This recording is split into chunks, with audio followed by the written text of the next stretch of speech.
For more episode subscribes के novels Hindi channel. Story सुनने से पहले स्टोरी को शेयर करना ना भूले। ऐप शुरू करते हैं। My wife is 5 beautiful goddess episode 71 से 80। स्टीलफील्ड किले के सामने सभी सैनिक किले के सामने एकत्र हो गए और अपनी तलवारें उठा लीं। वे सभी तनाव में थे और इतनी मजबूत लाइनअप देखकर थोड़े घबराए हुए थे। वुल्फ ट्राइब्समैन और ऑक की बड़ी संख्या में सेनाएं उनके सामने खड़ी थीं। इसके अलावा उनकी सबसे निचली रैंक स्क्वायर रैंक थी, जबकि उनके पक्ष के कई लोगों ने अपना मन भी नहीं जगाया था। वुल्फ ट्राइब्समैन का एक सदस्य आगे बढ़ा। उसकी ऊंचाई 3 मीटर थी और उसकी छाती पर 2 बड़े गहरे निशान थे और उसके पास सफ़ेद बाल के साथ साथ तेज कुत्ते और लंबे पंजे थे। एलेक्स को लगा कि वह वुल्फ ट्राइब्समैन का प्रमुख है। इंसान से मत डरो, हमारा मतलब कोई नुकसान नहीं है, वुल्फ ट्राइब के प्रमुख ने ऊंची आवाज में कहा। एलेक्स ने अपने हथियार कम नहीं किए बल्कि अपनी सतर्कता बढ़ा दी और हैमिल्टन की ओर देखा, जिसने एक संक्षिप्त सिर हिलाया। एलेक्स आगे बढ़ा और किले के सामने खड़ा हो गया और बोला, मैं एलेक्स हूँ, नेवान का राजा। अपनी पूरी सेना को स्टीलफील्ड किले के सामने लाने से आपका क्या मतलब है? क्या आप हमारे विरुद्ध युद्ध छेड़ना चाहते हैं? एलेक्स ठंडे और तीखे स्वर में बोला। एलेक्स को पता था कि ये यहीं के मूल निवासी हैं और इंसानों के साथ सदियों से यहाँ रह रहे हैं और उन्होंने कोई गड़बड़ी नहीं की है, लेकिन उनकी लाइनअप को देखकर एलेक्स ने शुरू से ही कड़ा रुख अपनाने का फैसला किया। एलेक्स का परिचय और उसके ठंडे शब्द सुनकर भेड़िया, आदिवासी और ऑक के भाव थोड़े कठोर हो गए। उन्होंने कल्पना भी नहीं की थी कि इस देश के राजा से उनकी इस हालत में मुलाकात होगी। वुल्फ ट्राइब्समैन के प्रमुख ने ऑक को देखा और आगे बढ़ते हुए उसकी स्वीकृति प्राप्त की। उसने एलेक्स को धीरे से प्रणाम किया और कहा, मैं पेरू हूँ, वुल्फ ट्राइब्समैन का प्रमुख। मैं कैसल हूँ, ऑक जनजाति का प्रमुख। बड़े भारी ऑक में से एक आगे आया और एलेक्स को देखते हुए अपनी बड़ी लकड़ी की गदा को अपने कंधे पर थपथपाते हुए बोला। ऑक्स ऐसे योद्धा थे जो ताकत का सम्मान करते थे और उसकी पूजा करते थे, लेकिन एलेक्स को देखकर उसके मुंह से तिरस्कार की आवाज़ निकली, क्योंकि उसे लगा कि राष्ट्र का राजा होने के नाते एलेक्स काफ़ी कमज़ोर है। वह काफ़ी कमज़ोर लग रहे थे और उनके पीछे के लोग भी मजबूत लग रहे थे। जबकि भेड़िया आदिवासियों का भी यही विचार था। वे एलेक्स से खतरे की हल्की सी भावना महसूस कर सकते थे। पहले से ही वुल्फ ट्राइब्समैन को प्रकृति के करीब कहा जाता था और वह कई चीज़ें समझ सकता था जो अन्य नहीं देख सकते थे, और अभी पेरू की सभी इंद्रियां चिल्ला रही थीं कि उसे इस आदमी को नाराज नहीं करना चाहिए।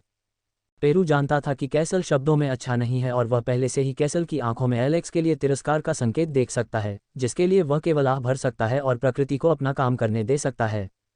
एलेक्स, महामहिम, हम यहाँ किसी युद्ध या परेशानी के लिए नहीं आए हैं। स्टीलफील्ड किले की स्थापना के दशकों के बाद से हमने इस पर कभी हमला नहीं किया है।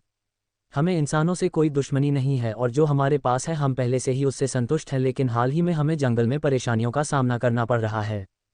पेरू ने धीरे से सिर हिलाते हुए कहा, इसके लिए हम सक्रिय निगम और समर्थन मांगना चाहते थे। एलेक्स पेरू के स्वर से काफ़ी आश्चर्यचकित था।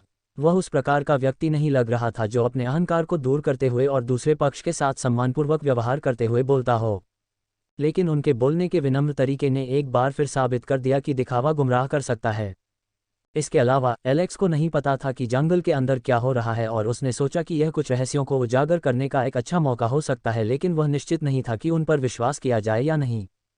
क्या आप कृपया स्थिति बता सकते हैं ताकि मुझे इसका सार मिल सके? एलेक्स ने पूछा। पेरू ने सिर हिलाया और हाल की घटनाओं के बारे में बताना शुरू किया। पूरा जंगल, जो अज्ञात सदियों से बिना किसी समस्या के अस्तित्व में था, अचानक जाल और धोखे से भरी जगह बन गया था। और इसकी शुरुआत कुछ महीने पहले हुई जब राक्षस और जानवर अचानक असामान्य रूप से मजबूत हो गए और नरसंहार शुरू कर दिया। आमतौर पर जंगल में कई छोटे समूह होते थे और राक्षसों के इन समूहों में से प्रत्येक के पास शिकार करने के लिए अपना क्षेत्र होता था और वे आमतौर पर दूसरे के क्षेत्र में हस्तक्षेप या शिकार नहीं करते थे। लेकिन अचानक वे जहां भी गए उन्होंने उत्पात मचाना शुरू कर दिया, और इसके अलावा ये भोजन के लिए नहीं था, क्योंकि वे हत्या करते रहे और शिकार की भी परवाह नहीं की। उनकी वुल्फ जनजाति और ऑक जंगल की प्रमुख प्रजातियां थीं और हमारे पास एक विशाल गांव के साथ साथ एक क्षेत्र भी है। कभी कभी ऑक के साथ उनकी छोटी मोटी झड़प हो जाती थी और उनके साथ 1-2 लड़ाइयां भी हो जाती थीं, हालांकि उनके बीच कोई गहरी दुश्मनी नहीं थी। पेरू ने समझाया और गंभीर स्वर में कहा, हमारे बच्चे जंगल में प्रशिक्षण लेते हैं और शिकार करते हैं और चारों ओर होने वाली असामान्य गतिविधि के कारण उनका पूरा जीवन खतरे में था, इसलिए हमने अपनी शिकायतों को दूर किया और मामले की जड़ का पता लगाने के लिए एक गठबंधन शुरू किया। उद्धरण चिन्ह। फिर भी हम असफल रहे और अपनी गहन खोज के बाद भी हम कुछ भी उजागर नहीं कर पाए। खोज के लिए निकला हमारा गठबंधन समस्या के मूल कारण को उजागर करने के बजाय जानवर बन गया और आपस में ही लड़ने लगा। मेरे कई भेड़िया आदिवासियों ने अपनी समझ खो दी थी और बढ़ी हुई ताकत और सहनशक्ति के साथ उन्मत्त होकर लड़ने लगे थे। और जिसका खामियाजा भुगतना पड़ा वह कोई और नहीं बल्कि हम ही थे। चून की भेड़िया जनजातियां प्राकृतिक समानताओं के साथ पैदा हुई थीं, हम में से हर कोई बहुत आसानी से जागृत हो सकता है और ज़्यादातर मन का उपयोग कर सकता है, और जो लोग पागलपन में पड़ गए हैं उन्होंने ज़्यादातर मन चैनलों और मार्गों को गड़बड़ कर दिया है। ऑक्स आमतौर पर मन का उपयोग नहीं करते हैं और मुख्य रूप से हमारे विपरीत अपनी बेहतर ताकत और त्वरित पुनर्जनन पर भरोसा करते हैं, और उनमें से केवल कुछ ही अपने मन को जागृत करने में सक्षम थे और उनके पक्ष को हमारी तुलना में काफ़ी कम नुकसान हुआ था। एक पल के लिए हमने सोचा कि यह हमारी ताकत को कमज़ोर करने और हमारी संख्या छीनने के लिए किया जा रहा है। अनगिनत गर्मागर्म बहसों के बाद हमने अंततः निष्कर्ष निकाला कि यह ऑक का काम नहीं था। हम इसे हल करने में सक्षम नहीं थे, जबकि मेरे जनजाति के अधिक से अधिक भेड़िए सदस्य अपनी जान गंवा रहे थे। पेरू ने अपना सिर उठाया और नर्म स्वर में कहा, मैं किनारे पर खड़ा होकर अपने लोगों को जान गंवाते हुए नहीं देख सकता। इसीलिए मेरे मन में आप इंसानों से मदद मांगने का विचार आया। महामहिम, कृपया मेरी जनजाति की मदद करें। प्रकृति देवी के नाम पर हम आपके प्रति अपनी शाश्वत निष्ठा की शपथ लेते हैं। पेरू बोला और सम्मान में अपना सिर नीचे झुका लिया। अध्याय को शीघ्रता से अपडेट करने में हमारी सहायता के लिए जाएं और अधिक उपन्यास पढ़ें। आपका बहुत बहुत धन्यवाद। एलेक्स की भौहें सिकुड़ गईं क्योंकि जिस तरह से घटनाएं घटित हुईं उस पर उसे विश्वास नहीं हो रहा था। यह इतना तेज था कि उसका दिमाग भी इसे संसाधित नहीं कर सकता था। यह एक झटके की तरह है जब एक दिन आप जागते हैं और देखते हैं कि लोग आपके कदमों पर खड़े हैं और निष्ठा की शपथ ले रहे हैं। सबसे पहले वह एक बात के बारे में निश्चित था, चाहे जो भी हो, देवी के नाम पर शपथ लेना कोई आकस्मिक बात नहीं थी, और एक बार जब आप शपथ ले लेते हैं तो आपको इसे पूरे दिल से निभाना होता है और शपथ का पालन करने में एक भी अवज्ञा नहीं होती है। किसी देवता या देवी के नाम पर लिया गया कोई भी पदार्थ आपके और आपके परिवार पर विपत्ति लाएगा। दूसरी बात यह थी कि एलेक्स को समझ नहीं आ रहा था कि पेरू की बातें सुनकर हंसे या रोए। भेड़िया आदिवासियों को अपने पक्ष में लाने से निश्चित रूप से नेवान की युद्ध शक्ति में वृद्धि होगी। आगे बढ़ें, वहाँ अभी भी ऑक हैं जो शायद उसका अनुसरण भी कर सकते हैं। इसके बारे में खुशी से सोचते हुए उसने ऑक की ओर देखा और पूछा, कैसल, आपके क्या विचार हैं? कैसल ने एलेक्स को तिरस्कार से देखा और उसकी ओर चला और कहा, तुम कमजोर हो। ऑक की बातें सुनकर एलेक्स भौंचक्का रह गया। क्या आप भूल गए, मैं नेवान का राजा हूँ? एलेक्स ने हल्की मुस्कान के साथ कहा। वह अपनी हैसियत नहीं दिखा रहा था बल्कि वह ऑक की इस प्रतिक्रिया को परखने की कोशिश कर रहा था। नेवान के राजा? ऑक ने गदा को जमीन पर रखते हुए बुदबुदाया जो उसके कंधों पर थी, और बिना किसी चेतावनी के उसने एलेक्स की ओर मुक्का मारा। टकराना। एक तेज धमाका सुनाई दिया और वह एलेक्स के सामने दरार बनाते हुए जमीन से टकरा गया। अपनी योग्यता साबित करो। कैसल ने एलेक्स को मुक्का नहीं मारा बल्कि उसके सामने जमीन पर मारा, लेकिन सुखद आश्चर्य हुआ कि एलेक्स ने न तो पलकें झपकाईं और न ही एक कदम पीछे लिया। अच्छा, कासल, तुम बहुत साहसी हो। मुझे आप जैसे लोगों के साथ घुलना मिलना पसंद है। एलेक्स ने अपने हथियार गिराते हुए मुस्कुराते हुए कहा और एक आदमी को अपनी ओर आने का इशारा किया। जैसे ही वह आदमी एलेक्स के पास पहुंचा, उसने अपनी तलवार और कुल्हाड़ी निकाली और उन्हें उस आदमी को दे दिया और ओर्क के सामने चला गया और कहा, मैंने ओर्क को शक्तियों की पूजा करते सुना है, तो चलो ये देखने के लिए लड़ें कि कौन किसकी पूजा करता है। विजेता हारने वाले का अनुसरण करेगा, एलेक्स ने अहंकारी स्वर में कहा। बेवकूफ़ इंसान, तुम्हें अपना स्थान पता होना चाहिए। कैसल ने बात की और गदा एक तरफ फेंक दी और एलेक्स के सामने आ गया। वादा याद रखें, कैसल ने कहा, क्योंकि वह इन लालची और झूठ बोलने वाले इंसानों पर विश्वास नहीं करता था। हर किसी का दिल दहल गया जब उन्होंने देखा कि एलेक्स और प्रमुख से सीधे मुकाबला करना चाहता था। हैमिल्टन ने अपनी मुट्ठियां भींच लीं क्योंकि उसने सोचा, एलेक्स के बजाय उसे ही ऑक से लड़ना चाहिए। इसके अलावा ऑक पहले से ही हाफ स्टेप मास्टर रैंक में था, जबकि एलेक्स ने मैना जागृत नहीं किया था। हालांकि वह जानता था कि एलेक्स का शारीरिक संतुलन बहुत अच्छा था, लेकिन उसने नहीं सोचा था कि यह इतने विशाल ऑक को हराने के लिए पर्याप्त था, जिसकी मांसपेशियां अपनी जगह से उभरी हुई लगती थीं। जब कासल ने एलेक्स को डराने की कोशिश में जोर जोर से जमीन पर पैर पटका, तो पृथ्वी बजने के भ्रम के साथ साथ दूसरों का दिल भी डूब गया। कैसल ने धीरे से अपना सिर नीचे लाया और अपना बड़ा क्रूर हाथ एलेक्स के चेहरे के ठीक सामने रखा और अपना मुंह खोलते हुए उसकी ठुड्डी की ओर इशारा किया। आप राजा हैं, तो क्या? राजा को सत्ता की जरूरत है, लेकिन तुम्हारे दुबले पतले शरीर के साथ मैं तुम्हें सूखी टहनी की तरह तोड़ सकता हूं। कैसल ने व्यंग्य किया। एलेक्स ने कोई जवाब नहीं दिया, लेकिन एक खूबसूरत मुस्कान दी जिससे ऐसा लगा जैसे कोई नर देवदूत धरती पर उतर आया हो। आप? एलेक्स को कोसने के बजाय उसे मुस्कुराते हुए देखकर कैसल हैरान रह गया, जो कि इंसानों का स्वभाव है जो हमेशा साधारण धमकी के साथ भौंकना शुरू करते हैं, और यह ज़्यादातर उन रईसों के मामले में होता है जो स्थिति का आनंद लेते हैं। जैसे ही कैसल और अधिक बोलने वाला था और एलेक्स के धैर्य की परीक्षा लेने की कोशिश कर रहा था। टकराना। कुवेक। साहसी ऑक से सुअर के चीखने की आवाज़ सुनाई दी, क्योंकि कैसल दर्द से कराह रहा था और कुछ कदम पीछे लड़खड़ा रहा था। वाह! हर कोई अविश्वास से देख रहा था और यहाँ तक कि ऑक भी आश्चर्यचकित था, क्योंकि एलेक्स ने अभी अभी बिना किसी डर के सीधे चीफ के सिर पर वार किया था। एलेक्स के सिर से थोड़ी देर के लिए खून बहने लगा, जबकि कासल ठीक नहीं था और उसने स्पष्टता पाने के लिए अपना सिर हिलाया। ओह! कैसल अपना सिर रगड़ रहा था, तभी एक और मूके ने उसे हिला दिया और ज़मीन पर गिरा दिया। टकराना ऑक जनजाति के मुखिया के लिए पर्याप्त ताकत, एलेक्स ने उसी सौम्य मुस्कान के साथ कहा। कैसल ज़मीन से उठ गया और फिर एक हाथ अपनी नाक पर रखकर भौहें चढ़ाकर खड़ा हो गया। उसने अपनी नाक छोड़ दी जो खून से सनी हुई थी और पहले के वार से उसकी नाक से खून बह रहा था। उसने मन ही मन सोचते हुए आश्चर्य से एलेक्स की ओर देखा। क्या बात है?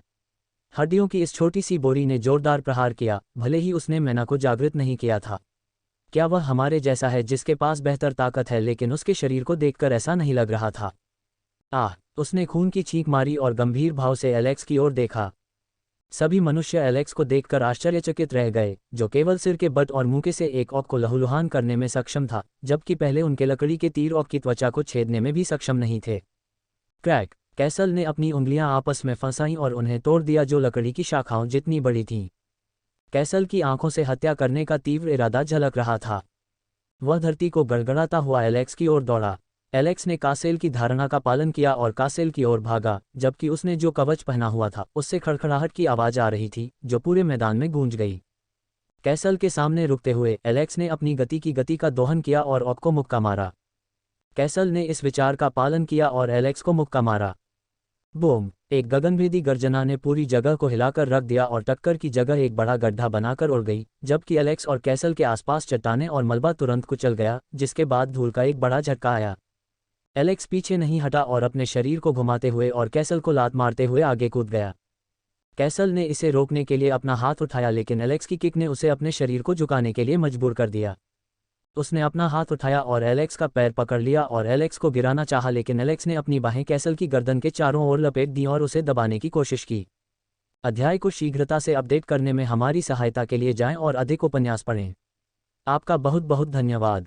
एलेक्स का ऊपरी शरीर सांप की तरह कैसल के चारों ओर लिपटा हुआ था, जबकि कैसल एलेक्स के पैर को खींचने की कोशिश कर रहा था और उसे अलग कर रहा था, लेकिन एलेक्स ने अपने दूसरे पैर का इस्तेमाल अपने हाथों को लपेटने के लिए किया और उसे जमीन पर पटक दिया। क्वी कक कक खक! कैसल कराह उठा, क्योंकि एलेक्स के कसकर लिपटे हाथों से उसका गला दब गया था, जबकि उसके हाथ उसके हाथों के चारों ओर लिपटे हुए थे और उसे नीचे खींच रहे थे। उसने अपना दूसरा हाथ भींच लिया और अपने खाली हाथ का इस्तेमाल एलेक्स को मारने के लिए किया। धमाका धमाका धमाका धमाका! कैसल की कोहनी से चोट लगने के बाद एलेक्स को पेट के निचले हिस्से में दर्द महसूस हुआ, लेकिन दर्द को दबाने के लिए उसने अपने दांत भींच लिए। कासेल को एलेक्स को हिलाना मुश्किल हो गया, जिसने मुक्का मारे जाने के दर्द और किसी चीज़ के बारे में सोचने का विरोध किया और ज़मीन पर लौटना शुरू कर दिया। एलेक्स ने कैसल के इरादों को भांप लिया और गर्दन के चारों ओर अपना हाथ ढीला कर दिया और अपनी पीठ से कूद गया, लेकिन जैसे ही उसकी पकड़ ढीली हुई, कैसल ने एलेक्स को एक जोरदार झटका दिया। एलेक्स ने बचाव के लिए अपने दोनों हाथ ऊपर उठाए, लेकिन मुंह से वह कुछ दूर तक घायल हो गया। एलेक्स ने अपने शरीर को हवा में घुमाया और अपने दोनों पैरों पर खड़ा हो गया। उसने भुजाओं की ओर देखा और उन पर एक छोटा सा लाल सूजा हुआ धब्बा देखा, जो कैसल के मुक्के के कारण था। एक पल के लिए उसके हाथ सुन्न और भारी महसूस हुए। ओर्क्स ने निश्चित रूप से जोरदार प्रहार किया, एलेक्स ने बुदबुदाया। कैसल को जोर से खांसी हुई, क्योंकि उसे लगा कि उसकी गर्दन की श्वास नली एलेक्स द्वारा कुचले जाने के करीब है। उसने खांसते हुए जमीन पर थूक दिया और अपनी छाती की मांसपेशियों को ऐसे पीटा मानो वह युद्ध के ढोल बजा रहा हो, और एलेक्स को अपनी सीमा जानने की चेतावनी दी। दिलचस्प! एलेक्स मुस्कुराया, जबकि कैसल ने पलक झपकते ही दूरी को कम कर दिया और एलेक्स की ओर अपना हाथ घुमाया। एलेक्स ने आगे की ओर झुककर अपने शरीर को नीचे की ओर मोड़ लिया और प्रहार से बच गया, जबकि कैसल ने एलेक्स को एक और मुक्का मारा। एलेक्स ने दूरी कम कर दी और अपने शरीर को बगल में झुकाकर उसे चकमा दे दिया, जबकि कैसल की मुट्ठी एलेक्स के पास से गुजरते ही नर्म हवा उसके चेहरे से गुजर गई। झटके को टल जाने देते हुए एलेक्स ने अपनी मुट्ठी कसकर बंद कर ली और एक अपरकट मारा। चूंकि एलेक्स ने दूरी कम कर ली थी और कासेल के काफ़ी करीब था और उनके बीच की दूरी एक हाथ भी नहीं थी, कासेल ने चकमा देने की कोशिश की, लेकिन उसे देर हो गई और एलेक्स का मुक्का उसके निचले जबड़े पर लगा। टकराना! एक छोटा धमाका सुना गया और कैसल का सिर ऊपर की ओर घूम गया, लेकिन उसने हार नहीं मानी और अपनी दोनों मोटी भुजाओं को एलेक्स की ओर घुमाया, जिसे एलेक्स ने अपने शरीर को पीछे झुकाकर टाल दिया और कुछ दूरी पाने के लिए वह हवा में कलाबाजी करते हुए वापस कूद गया। करीबी मुकाबले के बाद कैसल और एलेक्स ने कैच का अपना खेल जारी रखा, जहां एलेक्स ने कैसल की पकड़ और उसके हमलों को काफी करीब से टाल दिया। जिस तरह से लड़ाई चल रही थी, उसे देखकर युद्ध देखने वाला पर्यवेक्षक काफी चकित था। दूर से ऐसा लग रहा था मानो एलेक्स अब कैसल के हमले की चपेट में आ जाएगा और घायल हो जाएगा, लेकिन प्रभाव से पहले आखिरी सेकंड में एलेक्स ने एक कलाबाज की तरह अपने शरीर को एक अभूतपूर्व कोण पर घुमाया और डक कर दिया। झटका ठीक वैसे ही लगा जैसे झटका उसके काफी करीब था। फिसलन मछली, गड़बड़ करना बंद करो और एक आदमी की तरह मुझसे लड़ो, तुम बहुत काया हो। कैसल दहाड़ उठा। एक आदमी की तरह आपसे लड़ने का आपका क्या मतलब था? मैं जन्म से ही एक आदमी हूं। यदि आप चाहें तो आप मेरी जांच कर सकते हैं। एलेक्स ने अपने चेहरे पर चौड़ी मुस्कान के साथ बात की। आप? कैसल को लगा कि अगर वह इस आदमी से बात करेगा तो उसकी जागरूकता की भावना कम हो जाएगी। एलेक्स को पकड़ने के खेल में शामिल होने के बाद कैसल थकने लगा था। उस्सश! एलेक्स ने सांस छोड़ी और उसकी आंखें तेज हो गईं जब उसने कैसल की ओर देखा और बुदबुदाया, मुझे लगता है कि यह सब आज के लिए है। खेल का समय खत्म हो गया है, काम करने का समय हो गया है एलेक्स। एलेक्स ने अपनी दोनों भुजाएं ऊपर उठाईं और बॉक्सिंग का रुख अपनाया, जिससे कैसल को बहुत आश्चर्य हुआ। वह नहीं जानता था कि एलेक्स ने अचानक अपना रुख क्यों बदल लिया, लेकिन उसे इसका बुरा अंदाजा था। जैसे ही कैसल आगे बढ़ने के लिए तैयार था, उसने अचानक एलेक्स की छवि को उस स्थान से धुंधला देखा और अपनी पीठ के पीछे संकट की भावना महसूस करते हुए उसने अपने शरीर को घुमाया और अपने हमले के एलेक्स से टकराने की उम्मीद करते हुए एलेक्स की ओर पीछे की ओर मुक्का मारा। लेकिन जिस चीज से उसकी मुलाकात हुई वह एलेक्स नहीं था, बल्कि वह एलेक्स द्वारा छोड़ी गई उसकी बाद की छवि थी। कैसल की पुतली सिकुड़ गई, जबकि उसकी आंख की पुतली बाहर आ गई और उसने भौहें चढ़ा दी क्योंकि एलेक्स उसकी पीठ के पीछे गायब हो गया और सामने आया और उसने अपनी मुट्ठी से कैसल के चेहरे पर प्रहार किया। बांग! कैसल को ऐसा लगा जैसे दुनिया घूम रही है और इससे पहले कि वह होश में आता, एलेक्स ने अपने शरीर को हवा में घुमाया और अपनी पूरी गति का इस्तेमाल कैसल के सिर पर किक मारने के लिए किया। उसकी किक ने अपनी पूरी गति बरकरार रखी और एक जोरदार धमाके के साथ कैसल का सिर जमीन पर दे मारा। बूम! गड़गड़ाहट की आवाज के साथ एक गड्ढा बन गया और एलेक्स की लात से कैसल का सिर जमीन में धंस गया। ऐसा लग रहा था कि वह एक चौड़े गड्ढे के साथ जमीन के नीचे दबा हुआ है, जबकि धूल और मलबा उसके चारों ओर उड़ रहा था। कैसल को इतने शर्मनाक तरीके से पीटते देख पूरे इलाके में सन्नाटा छा गया। सभी को यकीन था कि एलेक्स बस इधर उधर खेल रहा था और जैसे ही वह गंभीर हुआ, उसके द्वारा कैसल को पूरी तरह से नष्ट कर दिया गया। जबकि कई लोग उनकी प्रशंसा करते थे और उन्हें विस्मय और सम्मान की दृष्टि से देखते थे। ऑक्स अपने मुखिया की ओर दौड़े और उसे गड्ढे से ऊपर खींचने की कोशिश की। एलेक्स ने कठोर भाव से दृश्य को देखा। कई लोग सोचते हैं कि उसने कैसल पर काबू पा लिया था, लेकिन वह जानता था कि यह सच्चाई से बहुत दूर था।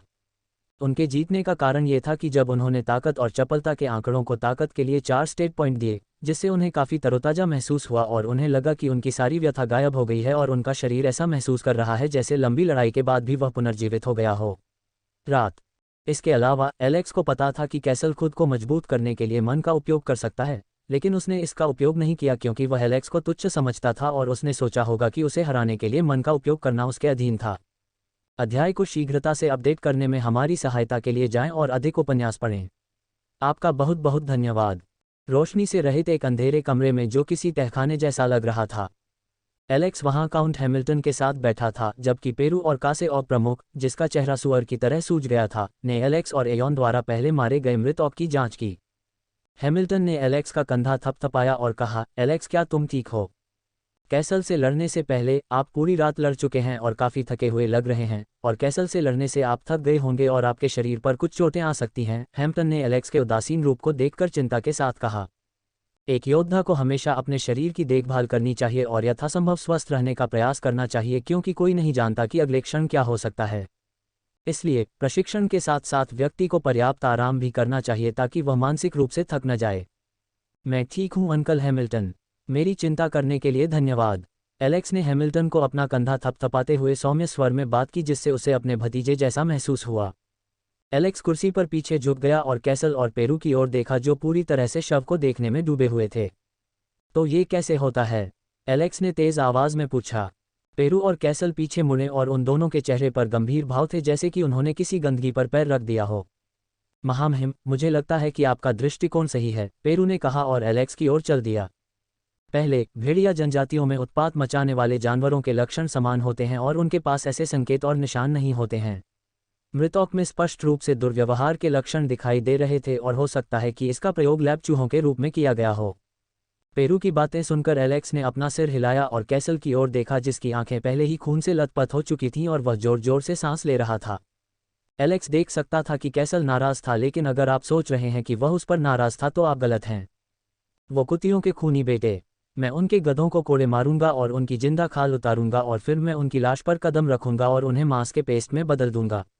कैसल गुस्से में दहाड़ने लगा, जिससे एक पल के लिए पूरा बेसमेंट हिल गया। कैसल के व्यवहार को देखकर एलेक्स ने भौहें चढ़ा लीं। क्या ये कमीने मेरी शैली की नकल नहीं कर रहा है? ऐसा नहीं है, कैसल आपकी शैली की नकल कर रहा है। आप वह व्यक्ति हैं जो बिना किसी मर्यादा के बर्बर लोगों की तरह व्यवहार करते हैं। कभी कभी मुझे आश्चर्य भी होता है कि आप इतने सभ्य समाज में कैसे रह पाए और जानवरों की तरह असभ्य व्यवहार कैसे कर पाए। उसके माथे पर एक मोटी नस उभरी हुई थी और वह कहना चाहता था कि सिस्टम की पूरी 14 पीढ़ियां जानवर हैं, लेकिन उसे एहसास हुआ कि इसकी कोई पीढ़ियां नहीं हैं, इसलिए उसने इस पर म्यूट बटन न जोड़ने के लिए देवी से शिकायत करते हुए सिस्टम की कष्टप्रद आवाज को दूर कर दिया। खूनी व्यवस्था। एलेक्स ने सिस्टम की गड़बड़ियों को नज़रअंदाज किया और उन चीज़ों पर ध्यान केंद्रित किया जो उसके हाथ में थीं। पेरू और कैसल, मुझे बताएं कि क्या जंगल के अंदर खतरनाक जानवर पड़े हैं, और मुझे जंगल के आंतरिक लेआउट के बारे में बताएं, एलेक्स ने कहा। पेरू ने सिर हिलाया और कहा, हालांकि जंगल के अंदर कई राक्षस और जानवर हैं, लेकिन यह उतना खतरनाक नहीं है जितना आप इंसान इसे समझते हैं। आखिरकार ये जंगल कोई निषिद्ध क्षेत्र नहीं है और यह आपके नेवान और ब्राइट किंगडम के बीच क्षेत्रीय अंतरों में से एक है जहां सदियों से भूमि साफ नहीं की गई थी। एलेक्स ने एक पल के लिए सोचा, जबकि उसकी अभिव्यक्ति कठोर हो गई और उसने कठोर स्वर में पूछा, पेरू, क्योंकि जंगल के किनारे 2 राज्य हैं। मुझे बताओ, तुमने नेवान को क्यों चुना? चूंकि आपको पहले से ही नेवान और ब्राइट के साम्राज्य की सामान्य समझ है, आप निश्चित रूप से इन दोनों राज्यों की राजनीतिक स्थिति के बारे में जानते होंगे और नेवान का पतन कैसे हुआ था, और फिर भी आप शरण मांगने आए थे। ये काफ़ी अजीब लगता है ना? एलेक्स ने उन दोनों की प्रतिक्रिया देखने का इंतजार करते हुए मुस्कुराते हुए पूछा। एलेक्स की बातें सुनकर हैमिल्टन के होश उड़ गए और उसने अपनी सतर्कता बढ़ा दी। दरअसल वह भी यही सोच रहा था, लेकिन एलेक्स के चेहरे पर कोई चिंता न देखकर उसने सोचा कि शायद एलेक्स ने पहले ही इस बारे में सोच लिया होगा। पेरू ने कैसल की ओर देखा जो खर्राटे के साथ बोला, सच में, मैं ब्राइट किंगडम जाने की योजना बना रहा था, लेकिन इस मैडहाउंड ने मुझे यहाँ खींच लिया। मैं देखता हूँ कि इसीलिए वह बुरे स्वभाव में था जब तक मैंने उसे नहीं मारा। एलेक्स ने अभिव्यक्ति में किसी भी सूक्ष्म परिवर्तन को नोटिस करने की कोशिश करते हुए पेरू पर अपनी नज़र रखते हुए अंदर ही अंदर बुदबुदाया, भले ही यह सूक्ष्म स्तर पर हो। पेरू के होंठ ऊपर की ओर मुड़े हुए थे, जिसमें नुकीले दांतों के साथ उसके सफ़ेद दांत भी दिख रहे थे, और उसने कहा, नेवान हमारे लिए मदद मांगने का विकल्प नहीं था, और यहाँ तक कि मैंने भी सोचा कि नेवान जाना सिर्फ हमारा समय बर्बाद कर रहा है और यह किला जल्द ही गिर सकता है। चाहे ये कितना भी शक्तिशाली क्यों न हो सकता है यह अभी भी हथियारों और जनशक्ति की आपूर्ति के लिए आंतरिक पूंजी पर निर्भर था, लेकिन चूंकि नेवान की राजधानी अराजकता में है, इसलिए इसका गिरना निश्चित था। रुकना, आखिर तुम्हें इतना सब कैसे पता चला, जबकि तुम सब जंगल में ही बंद थे? एलेक्स ने आश्चर्यचकित दृष्टि से पूछा। क्या इस आदमी के पास अपनी खुफिया एजेंसी है? एलेक्स ने मन ही मन सोचा।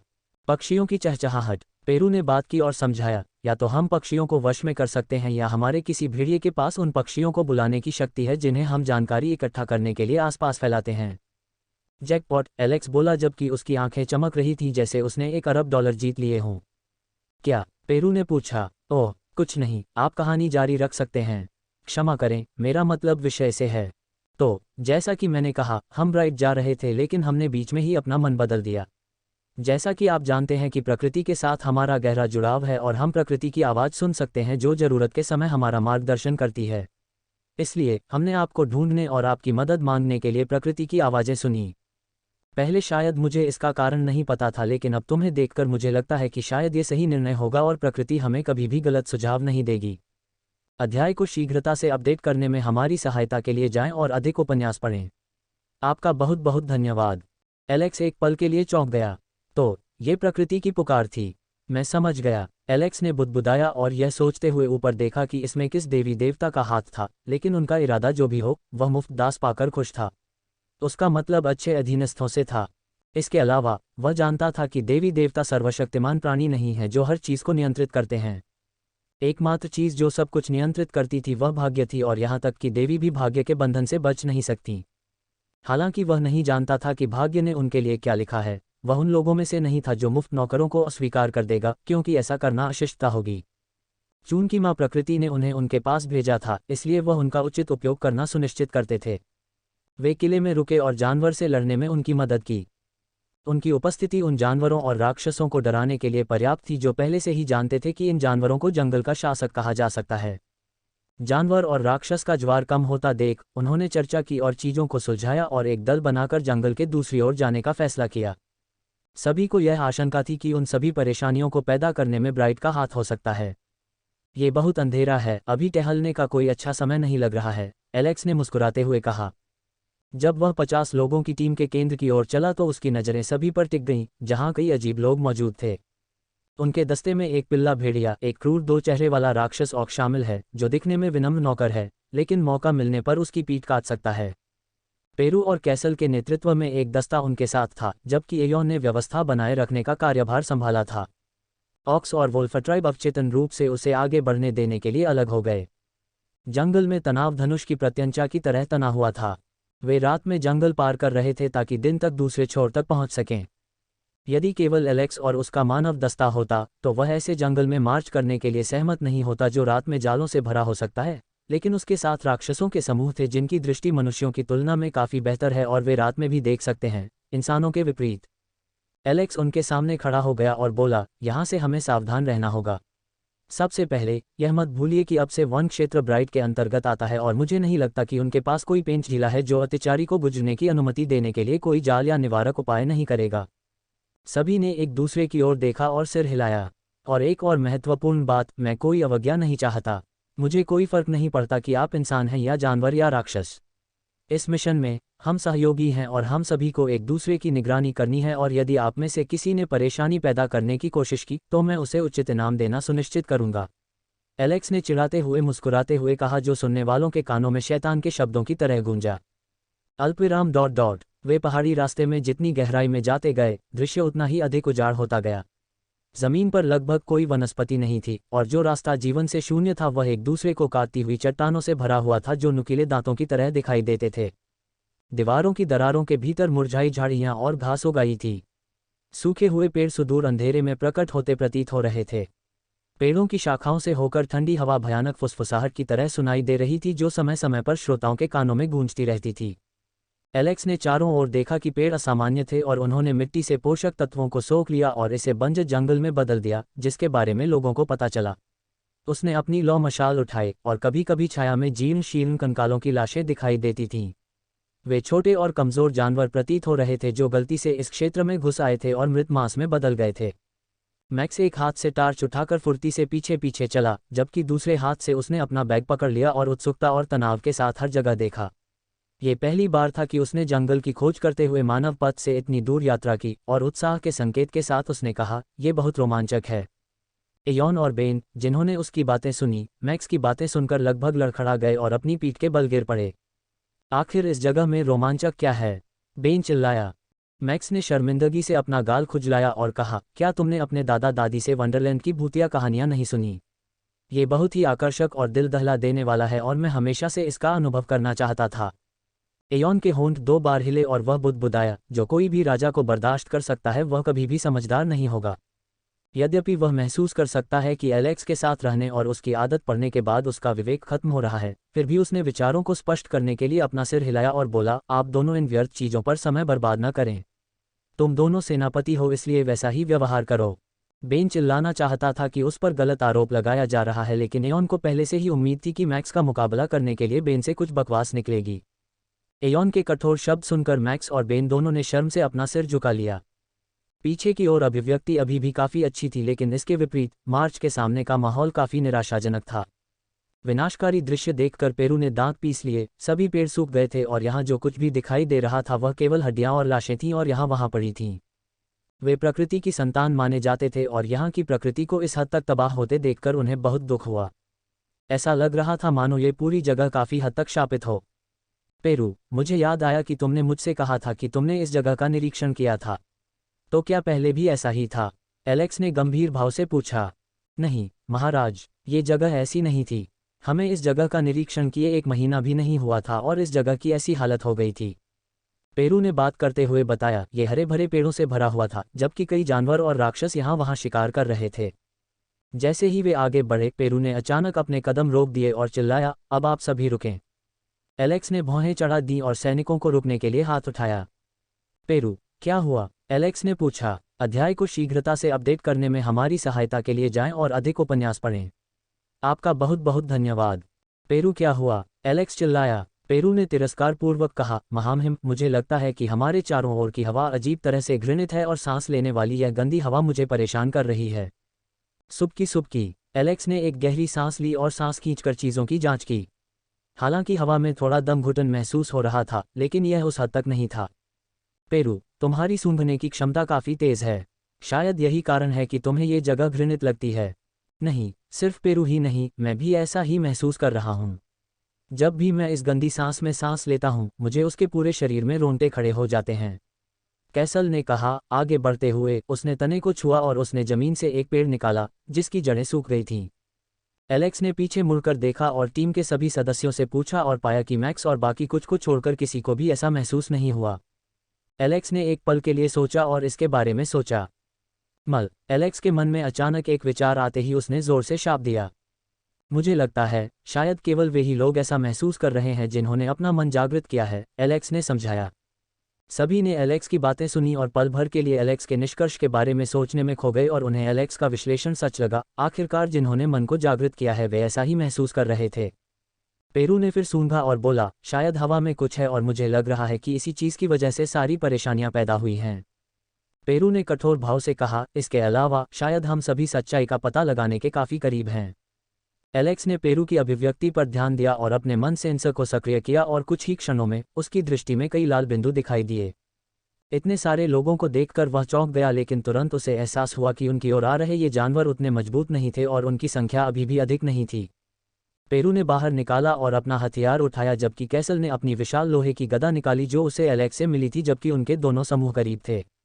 जैसे ही जानवर उनके आसपास आए, उन्होंने पाया कि जानवर अपनी इंद्रियां खो चुके थे और अपवित्र हो गए थे, जो सिर्फ उत्पात मचाना चाहते थे।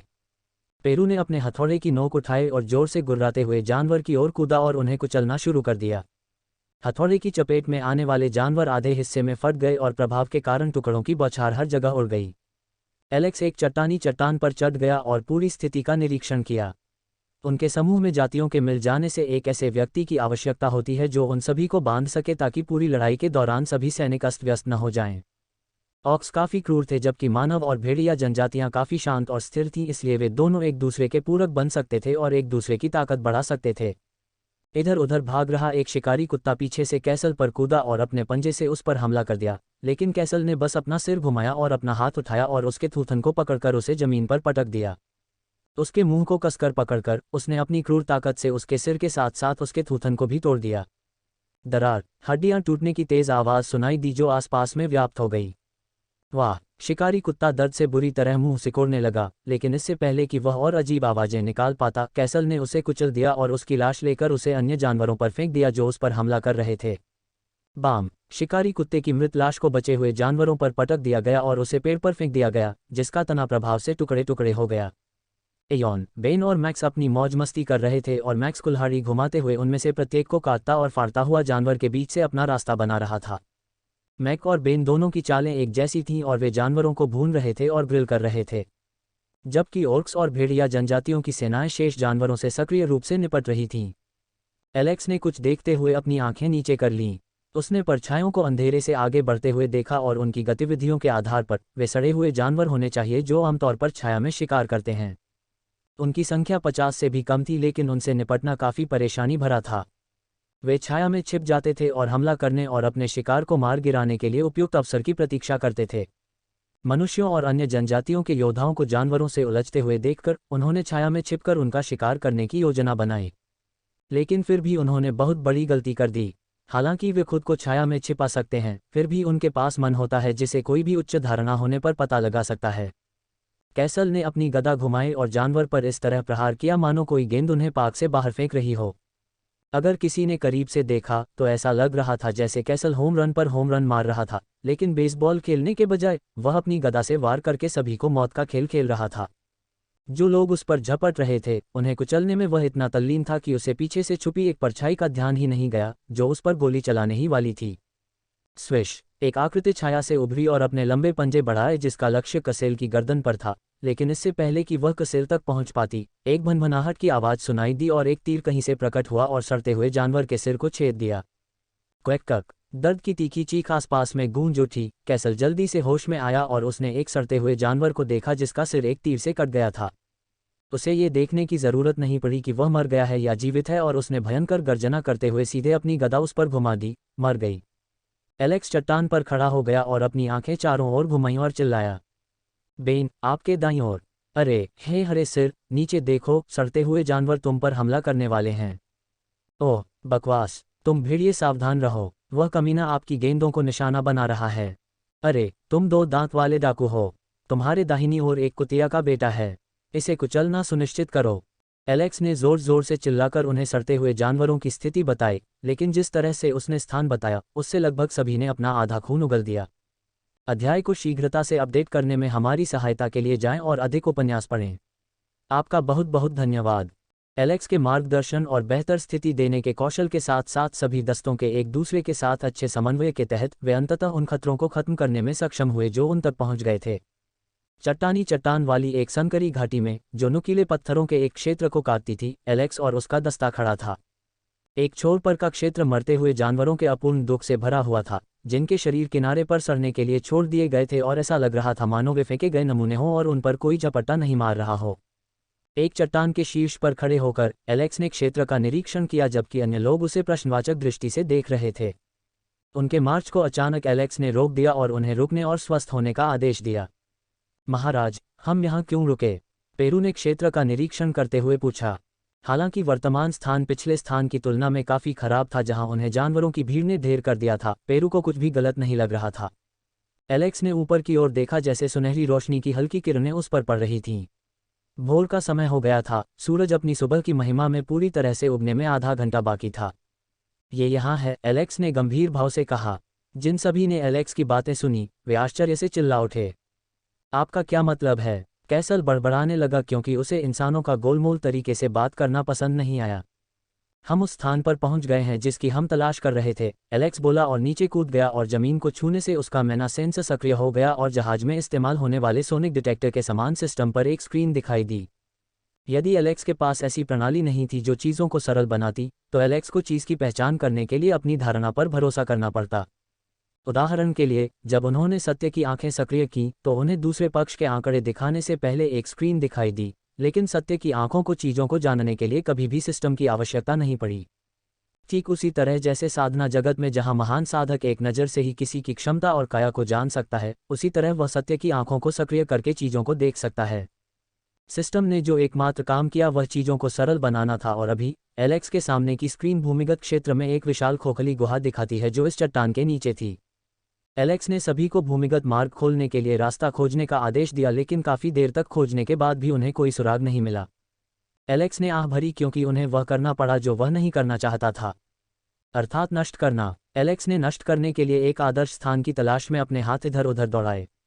एक शिलाखंड की छाया के नीचे पहुंचकर उसने मैना सेंसर की मदद से भूमिगत भूलभुलैया को देखा और बोला, पेरू, अपनी पूरी ताकत से इस जगह पर हथौड़ा मारो। जब पेरू ने रुख अपनाया, एलेक्स को कैसल के चेहरे पर असंतोष का संकेत दिखाई दे रहा था, जो ऐसा लग रहा था कि वह उस स्थान को नष्ट करना चाहता था। पेरू ने आसमान की ओर इशारा करते हुए अपना हथौड़ा उठाया, जबकि उसके शरीर से एक मजबूत आभा फूटी जिसने सभी को कुछ कदम पीछे धकेल दिया। पेरू का शरीर एक नीली रोशनी में चमक रहा था जो हथौड़े की नोक पर एकत्रित होकर एक व्यापक चमक बना रहा था, जबकि उसके शरीर से तेज आंधियां निकल रही थीं जिससे हवा में लहरें उठ रही थीं, एक जोरदार चीख के साथ जो रीढ़ की हड्डी में ठंडक पहुंचाती हुई प्रतीत होती थी। पेरू ने तलवार घुमाई और जमीन तोड़ दी। बूम! एक जोरदार धमाके के साथ जो गड़गड़ाहट की तरह गूंजा और दर्शकों के कानों में गूंज उठा, पृथ्वी टूट गई, जबकि घटनास्थल के पास के पत्थर पेरू के झटके से टूट गए और टुकड़ों में कुचल गए। जब आसपास के पेड़ बह गए तो एक तेज झटका लहर उठी। कई लोगों ने अपनी आंखें बंद कर ली क्योंकि धूल का एक बड़ा बादल उभरा और एक लहर की तरह हर किसी की ओर फैल गया। जबकि हर कोई डर गया था और डर के मारे एक कदम पीछे हट गया, पेरू जो विस्फोट के केंद्र में था, जमीन से टकराने के तुरंत बाद महसूस हुआ कि कुछ गड़बड़ है। शिट! पेरू की चीख सुनाई दी क्योंकि उसे अपने 4 हाथों के नीचे एक तेज गड़गड़ाहट महसूस हुई और उसके नीचे एक बड़ा गड्ढा दिखाई दिया। जब एलेक्स ने उसे अपनी पूरी ताकत से जमीन पर मारने के लिए कहा तो उसे इसका कारण नहीं पता था और उसने वैसा ही किया जैसा एलेक्स ने कहा था, लेकिन कौन जानता था कि जमीन के नीचे एक खोखली गुहा थी। जैसे ही हवा में धूल का गुबार उठा, सभी ने पेरू की तेज धीमी चीखें सुनी और घटनास्थल की ओर दौड़ पड़े। वुल्फ ट्राइब्समैन के सदस्य डर से घबरा गए क्योंकि पेरू उनका प्रमुख था और अगर उसे कुछ हुआ तो जनजाति को बहुत बड़ा झटका लगेगा। जैसे ही धूल जम गई, उन्हें अज्ञात लंबाई का एक विशाल गड्ढा दिखाई दिया जो प्रकाश के किसी भी संकेत के बिना अंधेरा दिख रहा था और पेरू का कोई संकेत नहीं था। अब जनजाति और भेड़िया जनजातियां जो रात में देख सकती थीं, जमीन के नीचे कुछ भी देखने में सक्षम नहीं थीं। ऐसा इसलिए था क्योंकि रात में उनकी आंखें चंद्रमा की किरणों को प्रतिबिंबित करती हैं और वे पूर्ण अंधेरे में चीजों को नहीं देख सकते हैं। कैसल ने दृश्य देखा और जोर से हंसे। हमने सोचा था कि केवल ओर्क्स को ही बुद्धिहीन माना जाता था, लेकिन यह नहीं जानते थे कि पेरू भी एक मूर्ख व्यक्ति था। हा हा हा हा हा। कैसल जोर से हंसे क्योंकि उन्होंने और अन्य लोगों ने सोचा कि यह गड्ढा पेरू के प्रहार से बना है, जबकि कई लोग पेरू की ताकत के बारे में सोचकर कांप उठे। उनमें से अधिकांश स्क्वायर स्तर पर थे और मास्टर रैंक के योद्धाओं की ताकत और कौशल को इतने करीब से देखकर वे डर से कांपने लगे, जबकि अन्य लोग चिंतित भाव से नीचे देख रहे थे। एलेक्स अभी भी शांत था क्योंकि वह अभी भी पेरू को महसूस कर सकता था और हाँ, वह पूरी तरह से सुरक्षित और स्वस्थ था, हालांकि ऐसा लग रहा था कि उसे होश में आने के लिए कुछ समय चाहिए। अरे पेरू, क्या तुम ठीक हो? एलेक्स ऊपर से चिल्लाया। पेरू पेरू, एलेक्स कई बार चिल्लाया लेकिन उसे कोई आवाज नहीं सुनाई दी। कोई प्रतिक्रिया न मिलने पर उन्होंने दूसरों की ओर देखा और उदासीन भाव रखते हुए ऊंची आवाज में कहा, आप सभी के प्रति मेरी संवेदनाएं। ऐसा लगता है कि आपके नेता की मृत्यु हो गई और उन्होंने एक नेक काम के लिए खुद को बलिदान कर दिया। आपको एक नया नेता चुनना होगा। अरे, मैक्स और बेन ने इस जगह को दफना दिया है और इस पर एक टैग लगा दिया है। इससे पहले कि एलेक्स वाक्य पूरा कर पाता, गड्ढे से एक चीख गूंज उठी। महाराज, मैं जीवित हूँ, जीवित हूँ। वास्तव में मैंने इस क्षण से अधिक जीवंत कभी महसूस नहीं किया। मैं पूरी तरह से ठीक हूँ और अच्छा हूँ। अध्याय को शीघ्रता से अपडेट करने में हमारी सहायता के लिए जाएं और अधिक उपन्यास पढ़ें। आपका बहुत बहुत धन्यवाद। एलेक्स के मार्गदर्शन और बेहतर स्थिति देने के कौशल के साथ साथ सभी दस्तों के एक दूसरे के साथ अच्छे समन्वय के तहत वे अंततः उन खतरों को खत्म करने में सक्षम हुए जो उन तक पहुंच गए थे। चट्टानी चट्टान वाली एक संकरी घाटी में, जो नुकीले पत्थरों के एक क्षेत्र को काटती थी, एलेक्स और उसका दस्ता खड़ा था। एक छोर पर का क्षेत्र मरते हुए जानवरों के अपूर्ण दुख से भरा हुआ था, जिनके शरीर किनारे पर सड़ने के लिए छोड़ दिए गए थे और ऐसा लग रहा था मानो वे फेंके गए नमूने हों और उन पर कोई झपट्टा नहीं मार रहा हो। एक चट्टान के शीर्ष पर खड़े होकर एलेक्स ने क्षेत्र का निरीक्षण किया, जबकि अन्य लोग उसे प्रश्नवाचक दृष्टि से देख रहे थे। उनके मार्च को अचानक एलेक्स ने रोक दिया और उन्हें रुकने और स्वस्थ होने का आदेश दिया। महाराज, हम यहाँ क्यों रुके? पेरू ने क्षेत्र का निरीक्षण करते हुए पूछा। हालांकि वर्तमान स्थान पिछले स्थान की तुलना में काफी खराब था जहां उन्हें जानवरों की भीड़ ने ढेर कर दिया था, पेरू को कुछ भी गलत नहीं लग रहा था। एलेक्स ने ऊपर की ओर देखा, जैसे सुनहरी रोशनी की हल्की किरणें उस पर पड़ रही थीं। भोर का समय हो गया था, सूरज अपनी सुबह की महिमा में पूरी तरह से उगने में आधा घंटा बाकी था। ये यहाँ है, एलेक्स ने गंभीर भाव से कहा। जिन सभी ने एलेक्स की बातें सुनी, वे आश्चर्य से चिल्ला उठे। आपका क्या मतलब है? कैसल बड़बड़ाने लगा क्योंकि उसे इंसानों का गोलमोल तरीके से बात करना पसंद नहीं आया। हम उस स्थान पर पहुंच गए हैं जिसकी हम तलाश कर रहे थे, एलेक्स बोला और नीचे कूद गया और जमीन को छूने से उसका मैना सेंसर सक्रिय हो गया और जहाज में इस्तेमाल होने वाले सोनिक डिटेक्टर के समान सिस्टम पर एक स्क्रीन दिखाई दी। यदि एलेक्स के पास ऐसी प्रणाली नहीं थी जो चीज़ों को सरल बनाती, तो एलेक्स को चीज़ की पहचान करने के लिए अपनी धारणा पर भरोसा करना पड़ता। उदाहरण के लिए, जब उन्होंने सत्य की आंखें सक्रिय की तो उन्हें दूसरे पक्ष के आंकड़े दिखाने से पहले एक स्क्रीन दिखाई दी, लेकिन सत्य की आंखों को चीज़ों को जानने के लिए कभी भी सिस्टम की आवश्यकता नहीं पड़ी। ठीक उसी तरह जैसे साधना जगत में जहां महान साधक एक नज़र से ही किसी की क्षमता और काया को जान सकता है, उसी तरह वह सत्य की आंखों को सक्रिय करके चीज़ों को देख सकता है। सिस्टम ने जो एकमात्र काम किया वह चीज़ों को सरल बनाना था और अभी एलेक्स के सामने की स्क्रीन भूमिगत क्षेत्र में एक विशाल खोखली गुहा दिखाती है जो इस चट्टान के नीचे थी। एलेक्स ने सभी को भूमिगत मार्ग खोलने के लिए रास्ता खोजने का आदेश दिया, लेकिन काफ़ी देर तक खोजने के बाद भी उन्हें कोई सुराग नहीं मिला। एलेक्स ने आह भरी क्योंकि उन्हें वह करना पड़ा जो वह नहीं करना चाहता था, अर्थात नष्ट करना। एलेक्स ने नष्ट करने के लिए एक आदर्श स्थान की तलाश में अपने हाथ इधर उधर दौड़ाए। एक शिलाखंड की छाया के नीचे पहुंचकर उसने मैना सेंसर की मदद से भूमिगत भूलभुलैया को देखा और बोला, पेरू, अपनी पूरी ताकत से इस जगह पर हथौड़ा मारो। जब पेरू ने रुख अपनाया, एलेक्स को कैसल के चेहरे पर असंतोष का संकेत दिखाई दे रहा था, जो ऐसा लग रहा था कि वह उस स्थान को नष्ट करना चाहता था। पेरू ने आसमान की ओर इशारा करते हुए अपना हथौड़ा उठाया, जबकि उसके शरीर से एक मजबूत आभा फूटी जिसने सभी को कुछ कदम पीछे धकेल दिया।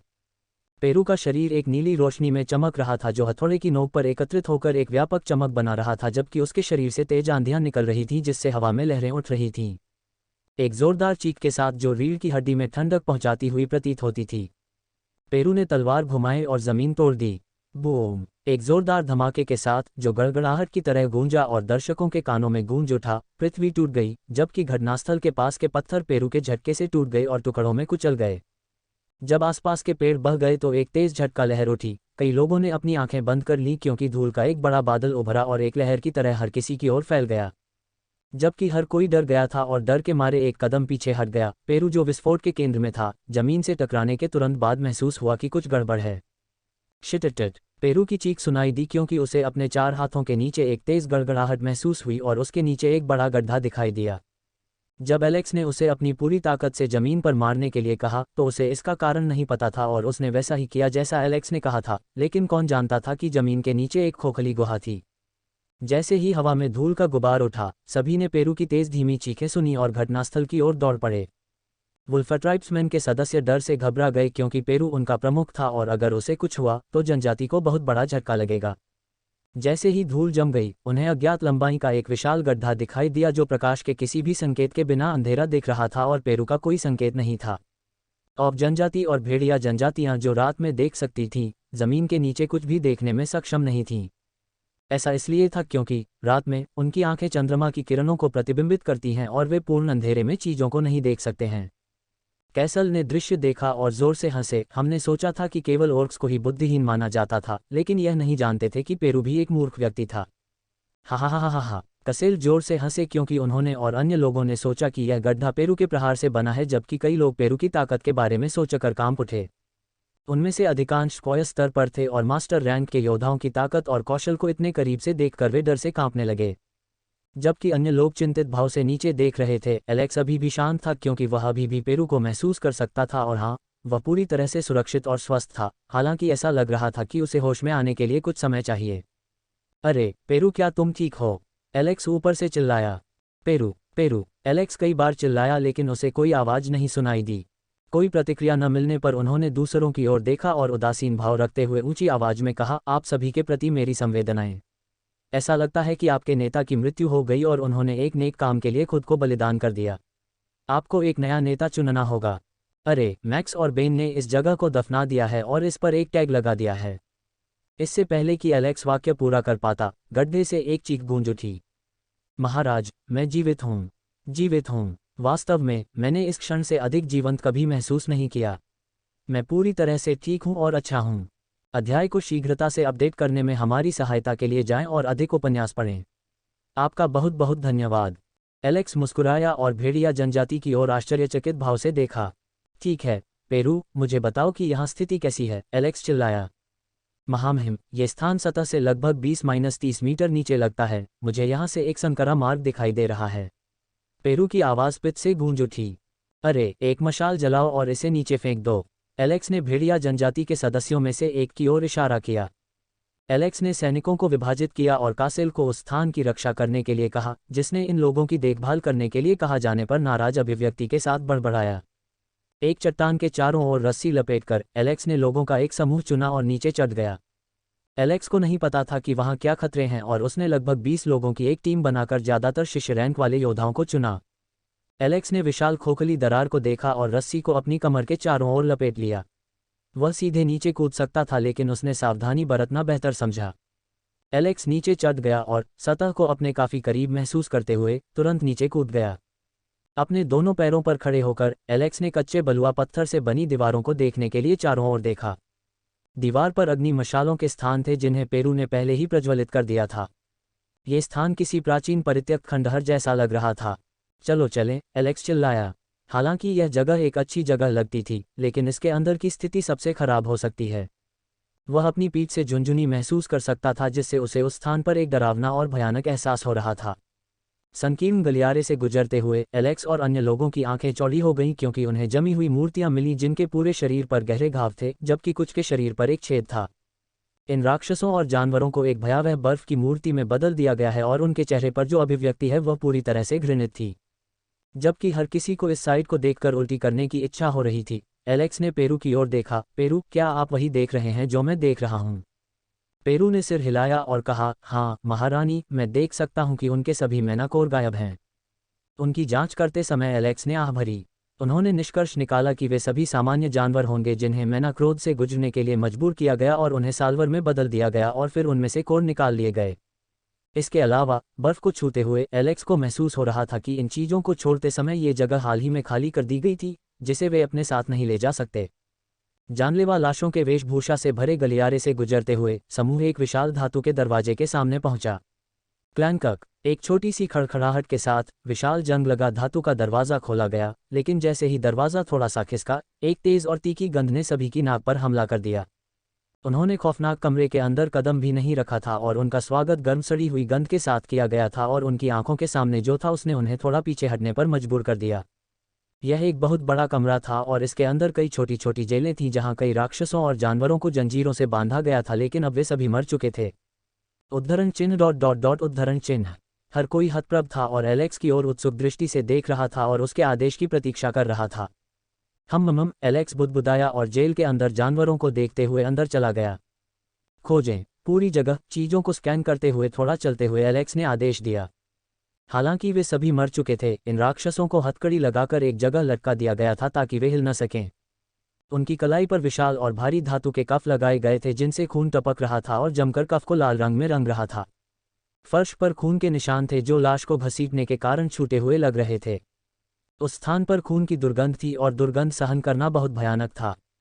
इन सब चीज़ों को देखते हुए एलेक्स एक बात के बारे में सोच रहा था। क्या वह खुद को शांत रख पाएगा अगर ये राक्षसों और जानवरों के बजाय इंसान होते? नहीं, अगर उसे कभी अपना कोई प्रियजन इस तरह की स्थिति में मिल जाए तो वह क्या करेगा? वह क्या कर सकता है अगर वह लड़ने के लिए बहुत कमज़ोर था और उसके सभी प्रियजनों को जबरदस्ती उससे छीन लिया गया और उन्हें यातना के अधीन उपकरण और प्रयोग के रूप में इस्तेमाल किया गया? इसका उत्तर है वह नहीं जानता। इस संभावना के बारे में सोचते ही उसका दिमाग बिल्कुल खाली हो गया। नहीं, एक दबी हुई चीख पूरी जगह पर गूंज उठी जिसने एलेक्स को अपने विचारों से बाहर कर दिया और यह सोचकर कि कुछ गलत हो गया होगा, हवा के झोंके की तरह एलेक्स घटनास्थल की ओर दौड़ पड़ा।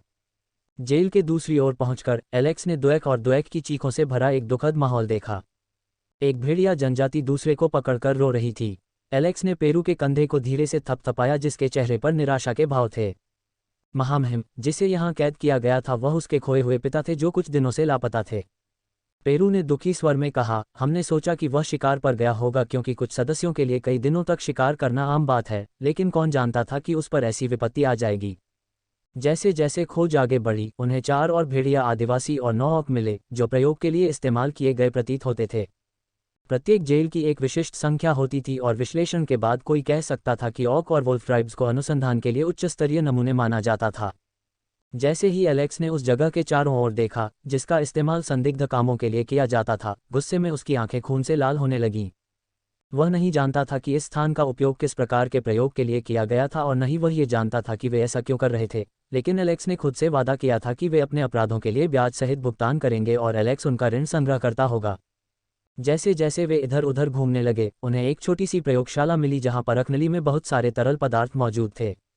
एलेक्स ने एक टेस्ट ट्यूब खींची और सूंघ ली। तरल पदार्थ की सड़ी हुई गंध को सूंघकर एलेक्स को उल्टी करने की इच्छा हुई। यह क्या है? एलेक्स ने बुदबुदाया और चारों ओर देखा और एक विशाल चिमनी के साथ एक विशाल फायरप्लेस देखा। बगल में सूंघने वाले पेरू को अचानक कुछ गड़बड़ महसूस हुई और वह चिल्लाया, महामहिम, मैं महसूस कर सकता हूं कि मैं आपे से बाहर भागने की कोशिश कर रहा हूं। मुझे यकीन है कि यही वह चीज़ है जो सारी गड़बड़ी का कारण बन रही है। नहीं, पेरू, यह असली चीज़ नहीं है। ये तो बस एक गौण त्याज्य सामग्री है। अगर यह कीमती होता तो वे इसे नहीं छोड़ते। एलेक्स ने निष्कर्ष निकाला और चारों ओर देखा। अल्पविराम अल्पविराम अल्पविराम। एलेक्स अब एक खाली कमरे में खड़ा था जिसके बीच में एक बड़ी मेज थी जबकि दूसरी तरफ एक विशाल बुक शेल्फ थी और एक मेज पर एक छोटा पारदर्शी क्रिस्टल मौजूद था। एलेक्स को क्रिस्टल के बारे में पता होने पर उसे देखकर भौहें चढ़ गईं। यह एक क्रिस्टल था जिसका उपयोग उसकी पिछली दुनिया के स्मार्टफोन की तरह ही इस दुनिया में संचार के लिए किया जाता था। क्रिस्टल पहले नेवान के लिए भी दुर्लभ थे जिन्हें वहन कर सकता था। जब एलेक्स ने उत्सुकता से क्रिस्टल बॉल को देखा तो पारदर्शी क्रिस्टल तेज रोशनी में चमक रहा था और उस पर एक प्रक्षेपण दिखाई दिया जो हवा में साकार हो गया।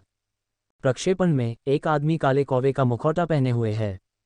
नमस्कार बहादुर योद्धाओं और नेवान की आत्माओं को जो इस स्थान तक पहुंचने में सक्षम थे। मैं अपने पहले के विनम्र निवास में आप सभी का स्वागत करता हूं। कौवा नकाबपोश आदमी ने बड़ी मुस्कुराहट और एक भयावह मुस्कान के साथ बात की जिसने वास्तव में एलेक्स को परेशान कर दिया। अध्याय को शीघ्रता से अपडेट करने में हमारी सहायता के लिए जाएं और अधिक उपन्यास पढ़ें। आपका बहुत बहुत धन्यवाद। अन्य लोगों के साथ एलेक्स और पेरू ने गंभीर भावों के साथ नकाबपोश व्यक्ति की शक्ल को देखा। आप कौन हैं? एलेक्स ने क्रोधित और अधिकारपूर्ण स्वर में पूछा, जबकि उसकी आंखें एक पल के लिए चमक उठीं। मैं भी तुम्हारी तरह एक गरीब आत्मा हूं, मेरे स्वामी का सेवक और उस स्थान का स्वामी जहां तुमने बिना किसी औपचारिक निमंत्रण के अतिक्रमण किया है। कौवा नकाबपोश आदमी मजाकिया लहजे में बोला। मैं तुम्हारे ब्राइड के कुत्ते को चाटते हुए देख रहा हूं, एलेक्स ने उस आदमी की ओर देखते हुए कहा, जिसकी अभिव्यक्ति उस व्यक्ति द्वारा उसे कुत्ता कहे जाने को सुनकर कठोर हो गई थी। आप एक बहादुर योद्धा लग रहे थे। तो बताओ तुम्हारा नाम क्या है? क्षमा मांगना। कौवे के मुखौटे वाले गधे का गंदा चेहरा और घृणित चेहरा देखकर मैं अपना नाम भूल गया, एलेक्स ने तिरस्कार के साथ कहा और अपशब्द कहे। तो कृपया मेरी संवेदना स्वीकार करें। शब्दों को कम करने की कोई ज़रूरत नहीं थी और वह इस कमीने के साथ बातचीत भी नहीं करना चाहता था। मैं महसूस कर सकता हूं कि आप गर्म खून वाले युवा हैं। जवान होना और बहते खून से लबालब होना अच्छा है ना? कौवा नकाबपोश आदमी थोड़ा हंसा। हा हा हा हा हा। एलेक्स ने कौवे के मुखौटे वाले शब्दों को गर्म करके हंसते हुए उत्तर दिया। आप इसके बारे में सही हैं। असल में मैं बहुत ज़्यादा हॉट हूं जिसे संभालना मुश्किल है, और अगर आप मेरी हॉटनेस के साथ खेलने की कोशिश करेंगे तो आपका ब्राइट किंगडम निश्चित रूप से मेरे गुस्से के नीचे जल जाएगा, एलेक्स ने अपने चेहरे पर बड़ी मुस्कुराहट के साथ कहा। कौवा नकाबपोश आदमी एक पल के लिए स्तब्ध रह गया और उसने सोचा कि यह आदमी बिना किसी सबूत के कि वह ब्राइट से है, हर शब्द पर ब्राइट को क्यों निशाना बना रहा था। आप निराधार धारणाएं बना रहे हैं। मैं नहीं, हम ब्राइट किंगडम से संबंधित नहीं हैं। हम एक स्वतंत्र संगठन है जो प्रकृति के रहस्यों और रहस्यों को उजागर करने के लिए अनुसंधान करने के लिए समर्पित है। तो इसमें प्राणियों का अनुभव भी शामिल है? एलेक्स ने पूछा।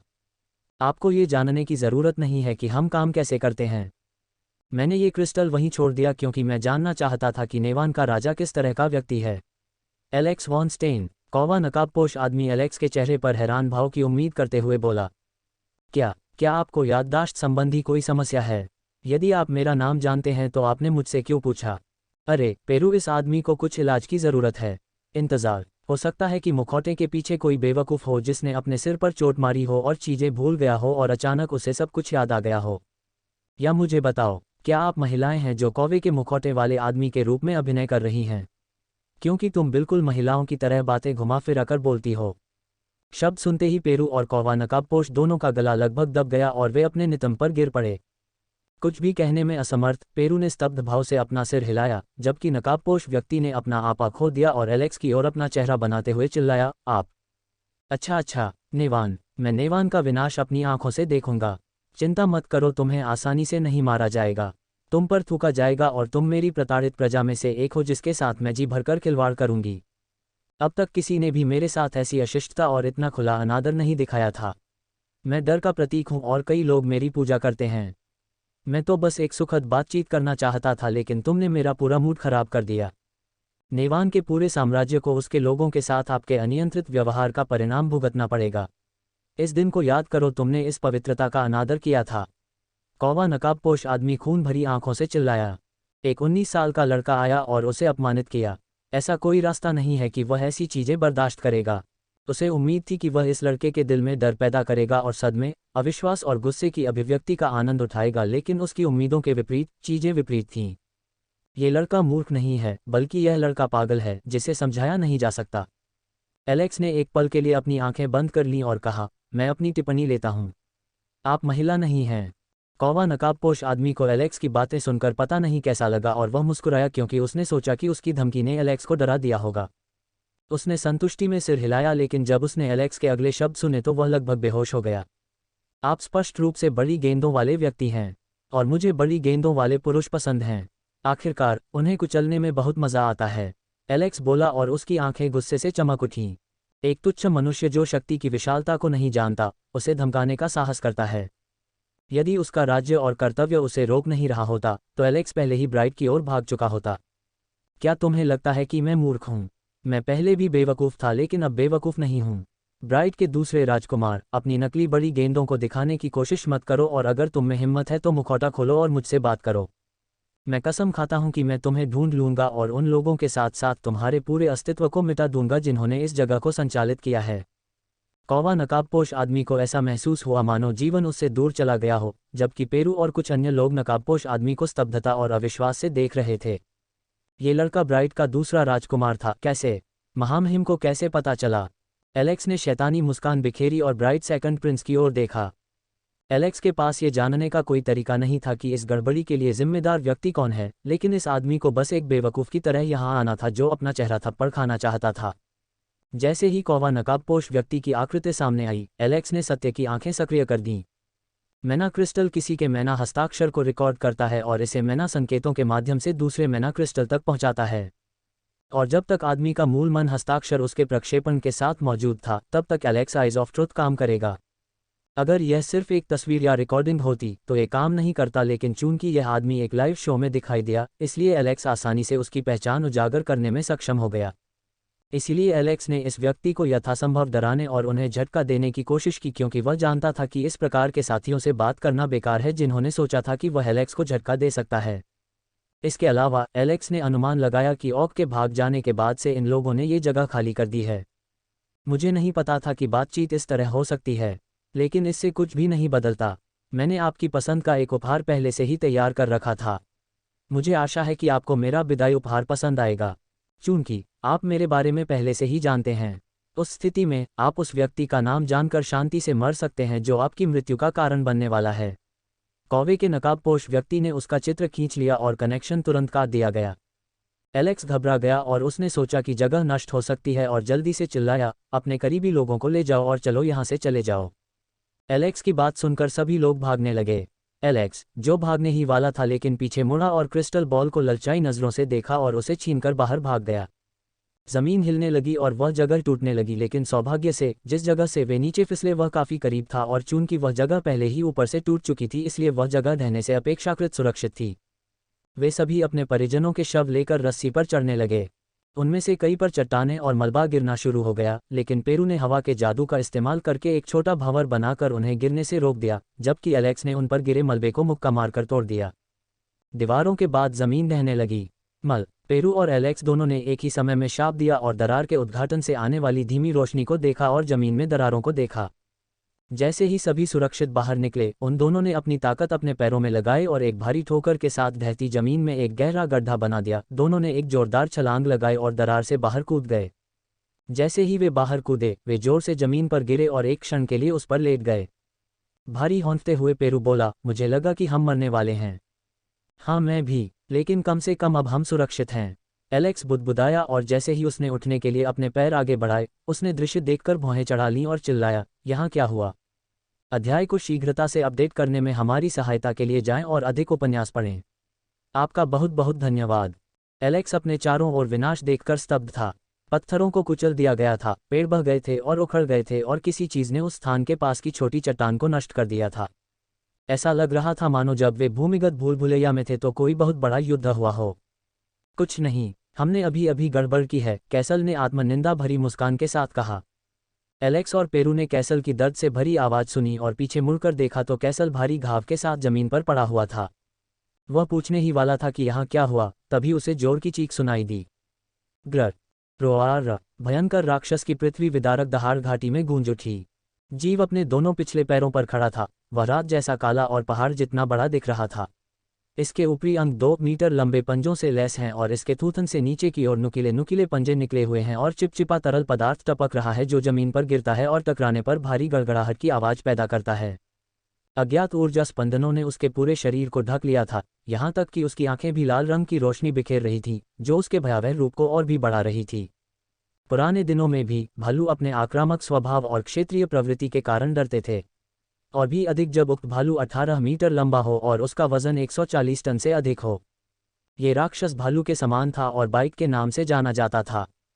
बाइक के सिर पर एक बड़ा सींग था और उससे निकलने वाली आभा हाफ एपिक रैंक की लगती थी। वर्तमान में ऐसा लग रहा था कि वह किसी अन्य राक्षस के साथ उलझ रहा है जिसे उसने मांस के पेस्ट में पटक दिया है। कैसल, क्या तुम ठीक हो? एलेक्स उग्र राक्षस द्वारा की गई तबाही को देखते हुए उठ खड़ा हुआ। खांसी खांसी। कैसल ने कुछ खून उगला और अपने विशाल उभरे हुए कुत्ते से खून पोंछा और कहा, मैं ठीक हूँ। जमीन हिलने के बाद जमीन से एक बड़ा पंजा निकला। ये देखकर मैंने दूसरों को इससे लड़ना शुरू करते हुए सुरक्षित दूरी पर चले जाने का आदेश दिया। मैं इससे अकेले लड़ने में सक्षम नहीं था और इसने एक ही वार से मुझे घायल कर दिया और मेरी पीठ काट दी। सौभाग्य से वहाँ एक ऑक भी था जो बाहर निकला और उसके साथ पागलपन से लड़ने लगा, लेकिन ऐसा लग रहा था कि वह जल्द ही हार जाएगा। कैसल ने स्थिति को समझाया।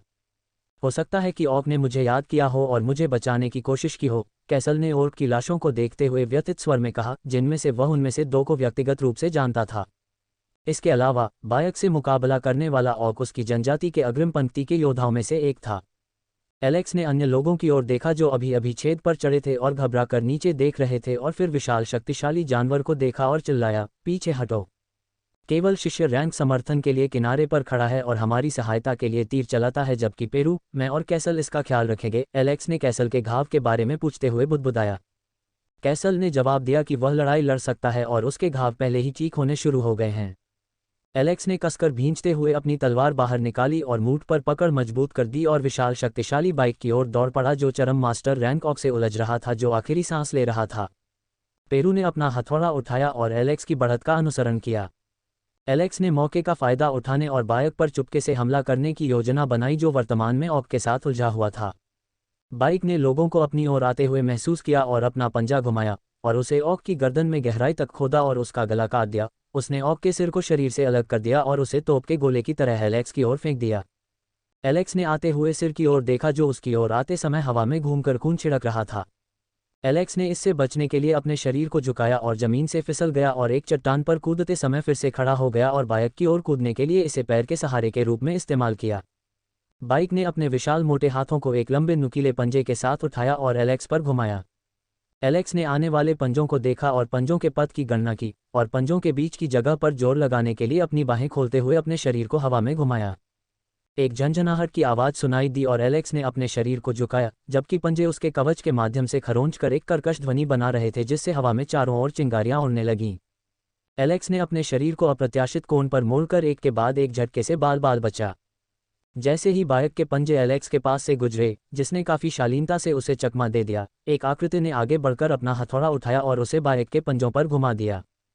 टकराना। जैसे ही हथौड़े की नोक बाइक के पंजों से टकराई, चिंगारियां उड़ गईं और बाइक को तेज कुचलने वाला दर्द महसूस हुआ और उसने अपना हाथ मारा, जिससे पेरू हवा में उड़ गया।